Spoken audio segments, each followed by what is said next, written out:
বনজা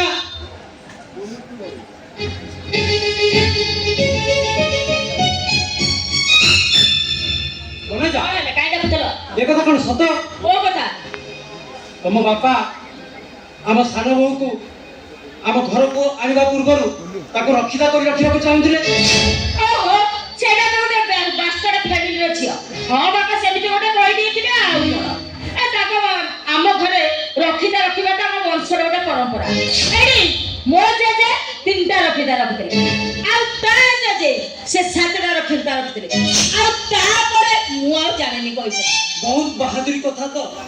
ଆଁ ରକ୍ଷିତା ରଖିବା କଥା ନ କହି ପୁଅ ରାଣ୍ଡ ରଖିଥିଲେ। ବହୁତ ବାହାଦୁରୀ କଥା ତ। ହଉ ହେଲା ତମରି କଥା ହଉ। ଏଇ ମତେ କହିଲା ଯେତେବେଳେ ନମିତା ଗୋଟେ ବେଶିଆ ଆଉ ସେ ବେଶିଆ ଭଳିଆ କଣ ହବ? ଗୋଟେ ପ୍ରସ୍ତାବ ଦେଇଥିବେ ଆଉ କଣ? ହଁ ଆସିଲେ ମୋ ବାପାର ଠିକ କହୁଛ। ଇଏ ଆଇଛନ୍ତି ମୋ ବାପାର ଭୁଲ ଧରିବାକୁ। ମୁଁ ଲ ପ୍ରାକ୍ଟିସ କରୁଥିଲି ଟି ଇଏ ପରେ ମୋ ଭୁଲ ଧରି। ଆଚ୍ଛା ବନଜା, ସେଇ ଝିଅ ଏ ଘରର ବୋହୂ ହେଇ ଆସି ସାରିବା ପରେ ତମ ବାପା କେମିତି ତାକୁ ସେ ସବୁ ପୁରୁଣା କଥା କହି ତାକୁ ବ୍ଲାକମେଲିଂ କରୁଥିଲେ। ଯେମିତି ମୁଁ ଯାହା କହିବି ସେଇଆ କହିବୁ, ନହେଲେ ତ କଥା ପରିବାର ଆଗରେ ଖୋଲିଦେବି। ଯୋଉଟା ସତ କଥା ସେ ସେଇ କଥା କହିଦେବେ, ଏଥିରେ ଅସୁବିଧା କଣ ଅଛି? ସିଧା କଥା। ମୋ ବାପାର ପୁଣି ଇଏ ଭୁଲ ଧରିବେ। ମୁଁ ଲ ପ୍ରାକ୍ଟିସ କରୁଥିଲି।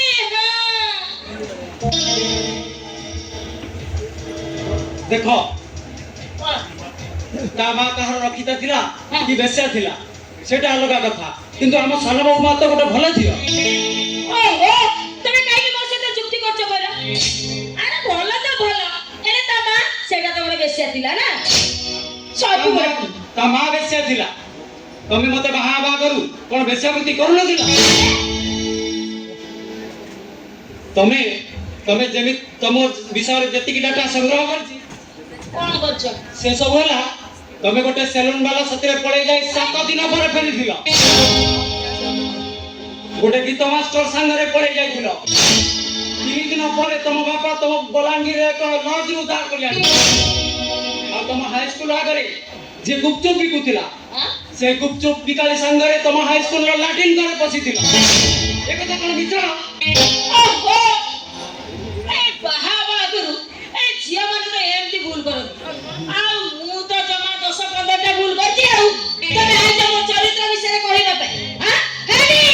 ତମକୁ ଥାନାରେ ଘୋଷାରି ନେଇଯିବି। ଲ ପ୍ରାକ୍ଟିସ କରିଛି। କଣ କରୁଥିଲ? ଲ ପ୍ରାକ୍ଟିସ କରୁଥିଲି। ଲ ପ୍ରାକ୍ଟିସ କରୁଥିଲ?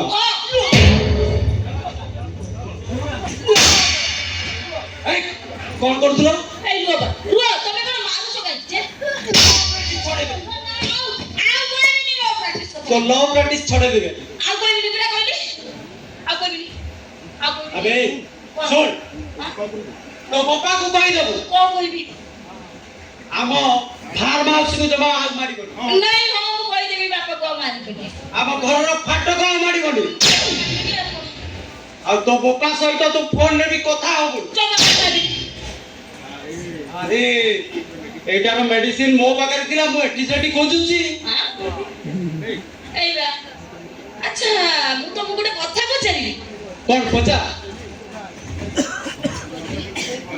ଆଚ୍ଛା ତମେ ଆଗ ମତେ କହିଲ, ତମେ ତ ମତେ ଭୟ କରୁଥିଲ, ତମେ ମତେ ମାରିବା ପାଇଁ ସାହସ କଲ କେମିତି?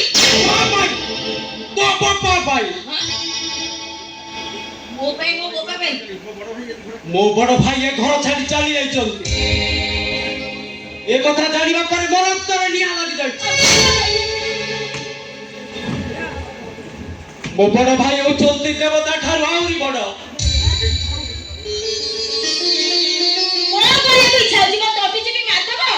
ନା କଣ ଇଚ୍ଛା ହଉଛି ଜାଣିଛୁ? କଣ? ତୋ ବୋପା ଆଉ ଝିଅକୁ 2 ଜଣ ଯାକୁ ଗାତ ଖୋଳି ଦିଅନ୍ତା ପୋତି ଦବାକୁ। ମତେ ମାଇଲ ତମ ପାଖକୁ ଆଇଲା। ତୋ ବୋପା ଫୋନ କରିଛି। ସେ କଣ କହୁଛି ଶୁଣ। ତମେ ଏବେ କହିଲ ମୋ ବାପା ସେ କଥା ହବୁନି, ମୁଁ କାଇଁ କଥା ହେବି? ତମେ ତମର କଥା ହୁଅ। କଥା ହବ। ହଁ ଶ୍ୱଶୁର ମହାଶୟ ହଁ କୁହନ୍ତୁ ଜୟ ମହେଶ୍ୱର ଟିକେ ଦୟାକରି ଶୁଣନ୍ତୁ। କଣ କହିବାର ଅଛି କୁହନ୍ତୁ। ମୁଁ ତୁମ ଭାଗପୁର ଫାର୍ମ ହାଉସରୁ ଲକ୍ଷ ଲକ୍ଷ ଟଙ୍କା ଖାଇ ଦେଇଛି, ତୋଷାରପାତ କରିଛି। ତମେ ପୋଲିସରେ ଏଫଆଇଆର କରିଛ। ଏ କଥା ସତ? ପୋଲିସ ଏସପି ଇତିବରାଇ ଆରେଷ୍ଟ କରିବା ପାଇଁ ମୋତେ ଲାଗି ପଡ଼ିଛି। ଶୁଣ, ଏ କେସଟା ତମେ କେସ୍ ପୋଲିସ ଥାନାରୁ ୱିଡ୍ର କରିଆଣ। କଣ ଧମକ ଦଉଛନ୍ତି? ଆବେ ଶୁଣବେ, 28 ବର୍ଷ ତଳେ ହଜିଯାଇଥିବା ନିର୍ଭୟା ପରିଚାକୁ ମୋ ଲୋକମାନେ ଉଠାଇ ନେଇଛନ୍ତି। ମୋ ବାପା ନିର୍ଭୟ ପରିଚା? ହଁ, ସେ ମରିନି, ବଞ୍ଚିଛି। 28 ବର୍ଷ ତଳେ ମୁଁ ତାକୁ ମାରିବାକୁ ଚାହୁଁଥିଲି, ହେଲେ ତା ଭାଗ୍ୟ ବଳ ସେ ବଞ୍ଚି ଯାଇଛି। ଆଜି ତୁ ତ ମୋ କଥା ନ ମାନିବୁ, ମୁଁ ତାକୁ ସତରେ ମାରିଦେବି। ମୋ ବାପା ବଞ୍ଚିଛନ୍ତି? ହଁ, କିଏ ମୋ ବାପା? ଆରେ ତୋ ବାପା କିଏ? ଏବେ ତୋ ବୋଉକୁ ପଚା। ହ୍ୟାଲୋ ହ୍ୟାଲୋ କାଟିଦେଲେ। ବାବା ହେଲେ ମୋ ବାପା ଏ ବୋଉ କହ ମୋ ବାପା କିଏ? ମୋ ବାପା କଣ ବଞ୍ଚିଛନ୍ତି? କହ ବୋଉ ମୋ ବାପା କିଏ? ତାଙ୍କ ପରିଚୟ କଣ? ଭାଇ ତୋ ଶ୍ୱଶୁର ମୋତେ ଏବେ ଫୋନ କରିଥିଲେ, ସେ ତ ବାପାକୁ ଉଠାଇ ନେଇଛନ୍ତି। ଏମିତି ସମୟରେ ତୁ ଚୁପ୍ ହେଇଯା ନା ବୋଉ। କହ ମୋ ବାପା କିଏ? ଭାଇ ଆମ ବାପା ହେଉଛନ୍ତି କିଏ ସେ? ଆମ ଘରେ ଚାକର କାମ କରୁଥିବା ଲୋକ ହେଉଛନ୍ତି ଆମ ବାପା। ଏ ବୋଉ ଏ କଥା କଣ ସତ? ହଁ, ଏକଥା ସତ। ହେଲେ ରାମ ତୁ ଏ କଥା ଜାଣିଲୁ କେମିତି? ଏକଥା ଜାଣିଥିଲେ ବଡ ଭାଇ ସେ ସବୁ କଥା ପୋଲିସ ପାଖରେ କହିଦେଇଥିଲି। ପୋଲିସ ଏସପିଙ୍କ ଠାରୁ ଏ କଥା ଜାଣିଲା ବେଳକୁ ତମ ଶ୍ୱଶୁର ବାପାକୁ କିଡନାପ କରି ନେଇ ଯାଇଛନ୍ତି।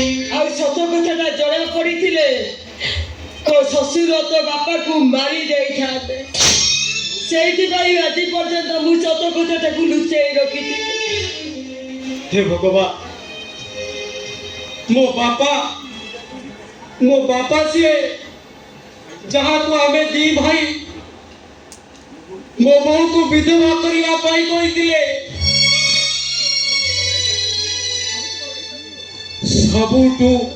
ସବୁତକ ଭୁଲ ଏଇଟା ପାଇଁ।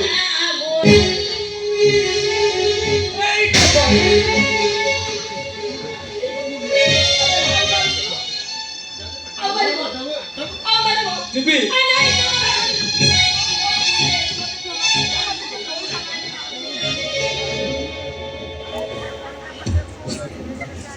ଭାଇ ଏ ଭୁଲ ଟିକେ ହିସାବ କରିବା ଏବେ ସମୟ ନୁହେଁ। ଏବେ ଆମ ବାପାକୁ ଖୋଜିବାକୁ ହେବ। ଚାଲ ଚାଲ ଚାଲ।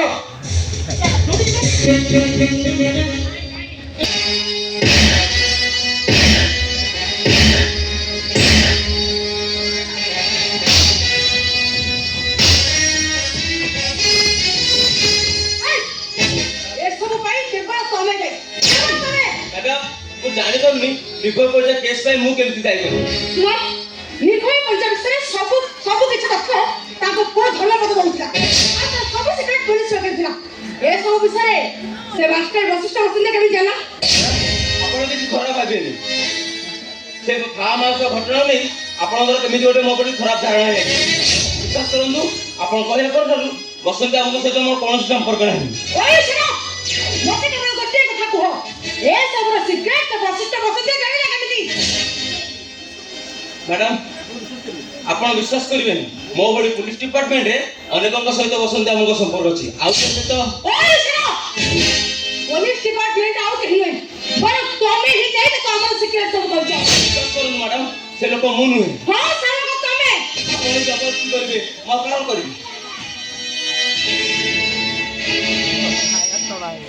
ନମସ୍କାର ଆପଣ ମ୍ୟାଡାମ, ଆମ ବତାସିଆ ସଂଗଠନ ସେ ହେଲା ସଭାପତି ଆଉ ମୁଁ ହେଲି ସେକ୍ରେଟାରୀ। ଆପଣ ଏଠି କିଏ ଆସୁଛନ୍ତି? ଆପଣ ଯାହାର କିଛି କରିପାରିବେନି, ଯାହା କରିବା କଥା ଆମେ କରିବୁ।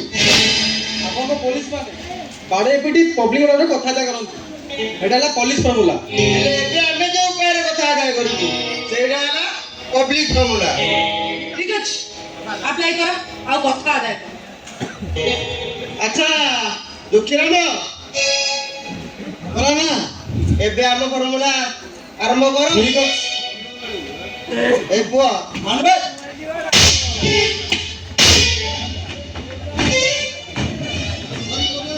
ଚିତ୍ତ କଲାଣି ଭାଙ୍ଗା ଭଙ୍ଗାରେ ତ ନାଇଁ ମାନି ଯା ବେକି ମାନି ଯା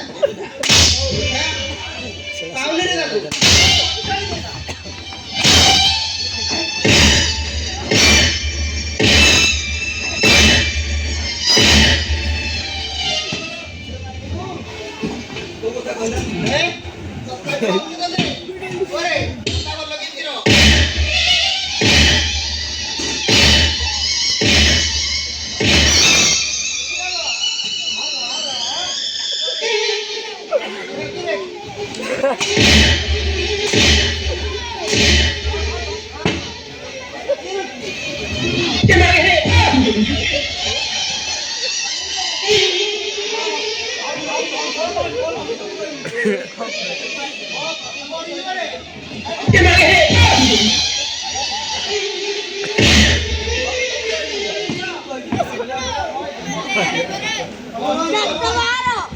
ହଁ ମୁଁ ସବୁ ଅଛି ମ୍ୟାଡାମ ଆଉ ଏ କଥା ଜାଣିଛି ନିର୍ଭୟ ପ୍ରଜାକୁ ନେଇ ବଶିଷ୍ଠ ବସୁନ୍ଧା କେଉଁଠାରେ ରଖିଛି